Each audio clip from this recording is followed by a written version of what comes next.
People of Reddit, when is one time you have felt genuine, 100% fear? When I was woken up by my dogs going nuts and found out my house was on fire. By the time I had woken up, the stairs were engulfed in flames. I truly lost all sense of what to do. Thought it was all over. Eventually got to a window and ended up throwing my dogs out the window. All were okay and jumping out the window. I never would wish that feeling on anybody. It was 5 years ago, almost to the day. I was home with my 2 daughters who at the time were 3 and just over 1. I was giving them a bath, kneeling on the ground, and all of a sudden it felt like something exploded in my heart. I remember thinking, just get the kids out of the water. Nothing else matters. I got them out of the water and was able to call an ambulance. I was taken to the hospital and long story short, I had blood clots in both lungs and my right knee. They think a piece of the knee blood clot broke free and passed through my heart. I am very lucky to be alive and so grateful I was able to get my daughters out of the tub. I found out I have multiple blood clotting disorders and am on blood thinners for life. But I am alive. My wife and son were out of town, so I had the house to myself. I used that opportunity to do something I never get to do, have a shower with the washroom door open. Small things like that make me happy. Anyway, I was just getting out of the shower, when, without a sound, I see someone's head slowly go by in the dark corridor outside the washroom door. I nearly shat myself in terror. The doors were all locked. How did anyone get in? And there was something unnatural and menacing about that slow silent glide by the door, like they must have known I was there, but they just didn't care. Plus whoever it was really tall. The head was 7 feet off the ground. My heart raced so fast I thought I was going to have a heart attack. Wet and terrified, I peered out of the door. To find the mystery solved. The head was my son's helium balloon toy, partly deflated over time, floating by on the slight air current. In short, I had nearly been frightened to death by my kid's toy. Not my proudest moment. When I was still a beginning driver, I basically misjudged a turn at a highway exit when it was raining. My car swiveled and turned around. Somehow I managed to get it to stop, but I ended up bumping the side railing with the back of my car, and the car turning more than 180 degrees on the road before coming to a halt. This is a very busy exit, and if someone had been right behind me I'd have been dead. Somehow I managed to gather my wits, restart the car, turn it around, and drive off before another car hit me. I stopped at the earliest possible parking opportunity, and that was when I felt it, the fear. I just started shaking uncontrollably.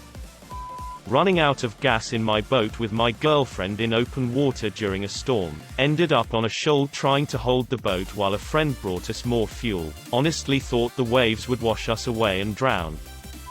Driving to Alaska on the Alcan, came around a turn and standing in the road was a mother brown bear and 2 cubs. I was in a 1980 Ford Courier pickup with the exterior body thickness of an aluminum can. I came to a quick halt as she faced the vehicle in a clearly protective stance. Unsure if backing up would set her off, I put it in R and sat unmoving for what felt like an eternity until the cubs ambled into the woods and she followed.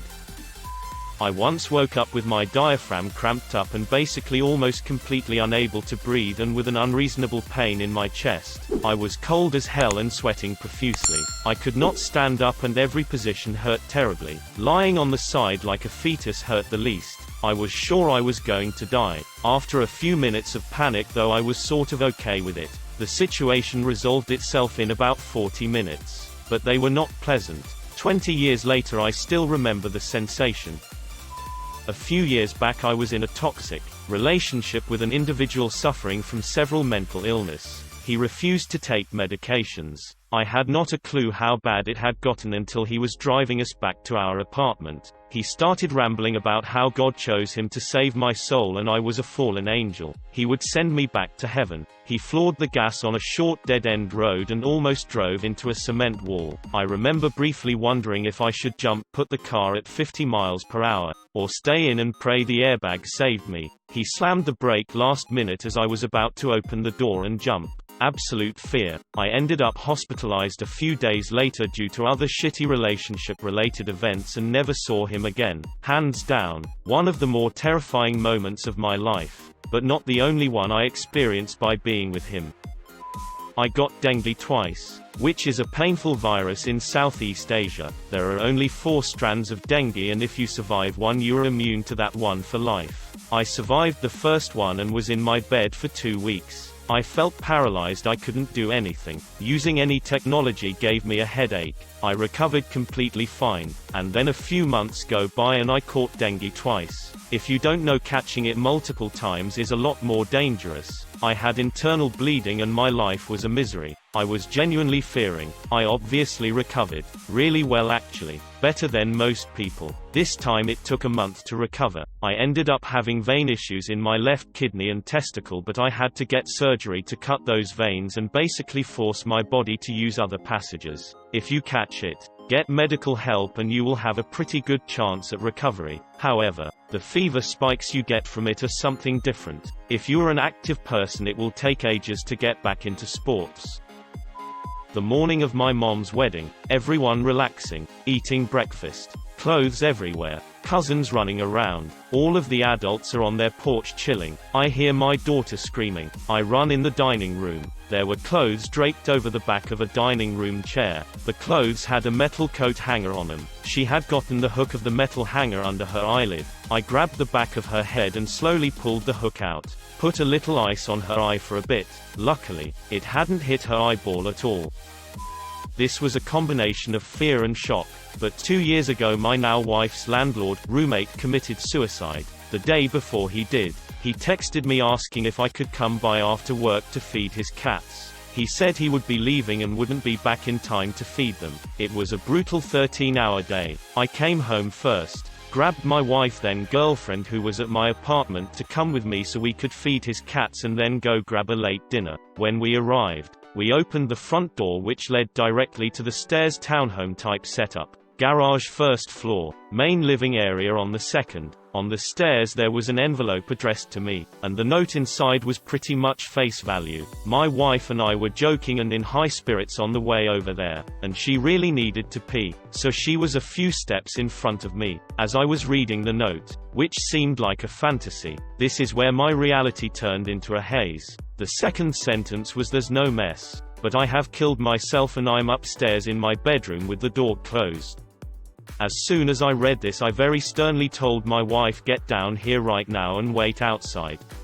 I made the short trek up the stairs, glanced to my right and saw his bedroom door closed. This is where my fear was at its peak, hoping this was just a bad hallucination. But when I reached for the doorknob and opened, I couldn't believe what I was seeing. He had a large medical-sized tank of nitrous that he had rigged up to a suicide bag, Google if you must, that he placed over his head, and secured with a headband around his throat. His whole head was so purple and blue, I could feel myself about to puke, and I kind of tripped going back down the stairs and outside. I took my phone out without saying anything to my girlfriend, and she only found out when I told the 911 dispatcher that my girlfriend's roommate had committed suicide. After somewhat composing myself and heeding the dispatcher's advice, I ran back upstairs and removed the bag and began giving CPR, but I only made it like 10 pumps because fluids began coming out his mouth and his eyes rolled open, and they were just glosses over and lifeless and gone. The paramedics said he was gone for a while and there wasn't anything more I could have done, but I still wonder, had I not gone downstairs first after discovering him to make the call, and if I would have taken that plastic bag off immediately, he might have had a chance. But there you have it, my most fearful event. To anyone reading, this is the first I've ever written about this, and getting it out was very cathartic. Please reach out if you are struggling. Life is amazing, and the friends and family you leave behind are scarred forever. I was flying an airliner. We were maybe 1,000 feet above the ground while on approach to land at a smaller airport. There were thunderstorms in the area and we ended up in a microburst with zero visibility. We got a wind shear warning in the cockpit and started to go around. At full throttle and the nose up, we were still sinking at around 400 feet per minute. Everything seemed to be running in slow motion. Both me and the other pilot were running through our required actions and call-outs due to the training. In the back of my mind, all I could think about was, I can't see the ground and we are falling. I know there is a hill out here somewhere. This is where I am going to die. The plane got down to around 400 feet off the ground before it finally started to climb. This was the most fear I had ever felt in my life. When I was trying to sleep at around 3 and felt someone press on my bed, then bag on the chair started shaking, then again I felt something on my bed. Finally I had the courage to switch on light and found a giant rat on my bed. Of nowhere, work. A guy pulled up and told me that they wouldn't work because it was after 8 p.m. He said he had a few gallons in his truck and offered. I offered him cash and he declined. He was nice and respectful until he began slowly pumping the slowest 2 gallons of my life. Then he started saying in a creepy, through and almost angry, between clenched teeth voice, "You look really good. You married?" The complete change in demeanor and tone of voice scared the absolute shit out of me. It sent a chill through my body. I was absolutely terrified. Even if I'd had a weapon, he could have overtaken me. There was not a soul around, and the pasture around us was at least 2 to 3 feet of grass. I knew I was a goner. He kept saying lewd things, then asking where I worked and lived until I took the off.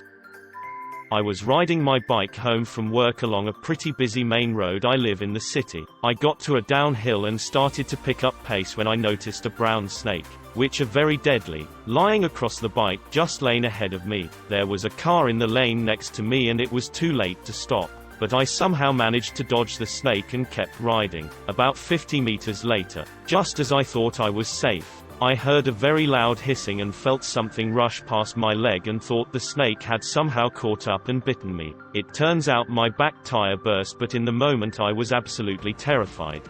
Imagine a snake slithering after you at 23 miles per hour. That would be something. I used to measure roofs for a solar company. One time I went up on a very steep roof of a 2-story house alone, and without a harness. This roof plane was too steep to walk and the shingles were old and crumbling, so I had to crawl so I didn't slide down towards the edge. After about an hour of crawling around, the sun began to bake the shingles so they were too hot to touch. So I decided to bug out. As the roof was too steep to walk, the only way to the ladder was by scooting on my butt with my feet pointed towards the edge. Every time I'd skid toward the edge, my heart exploded in fear because it was hard to stop from moving. I had to use my hands to slow myself down and they were getting burned. All I could do was to rub my palms on my legs to transfer some of the heat, but they were being scorched. Imagine putting your hand on a hot frying pan full of grit.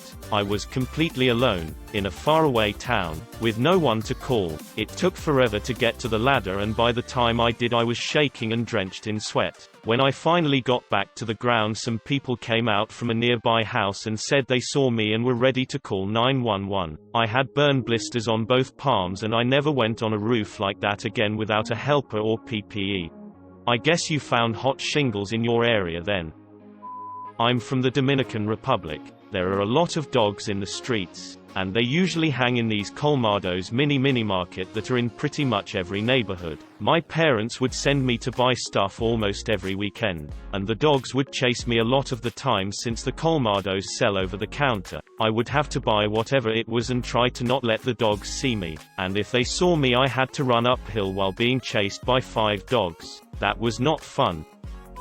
My so was in kind of a slump emotionally for a bit, and while I was at work he texted me and seemed pretty down. I asked him what was up. He didn't respond. I tried calling but he denied my calls. Then suddenly he just wrote "I don't feel too good mentally," and just went offline on all platforms at once and shut off his phone. I just slammed my work laptop shut and ran as fast as I could to the subway to get home. When I finally reached the apartment he wasn't even there. I was so freaked out. I was just screaming his name like madwoman, somehow hoping he'd respond.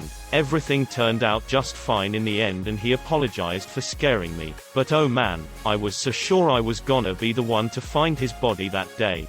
My wife suffered depression and was bipolar. She had a bad weekend and was worried about work. I left for work that Monday morning at 6 o'clock. She sent me a text at 7 a.m. saying she loved me. I didn't realize anything was wrong until I got home and mowed and cleaned the house, and 7 p.m. came and went and she wasn't home from work. That moment was the scariest moment of my life. I found out 6 hours later that she had committed suicide.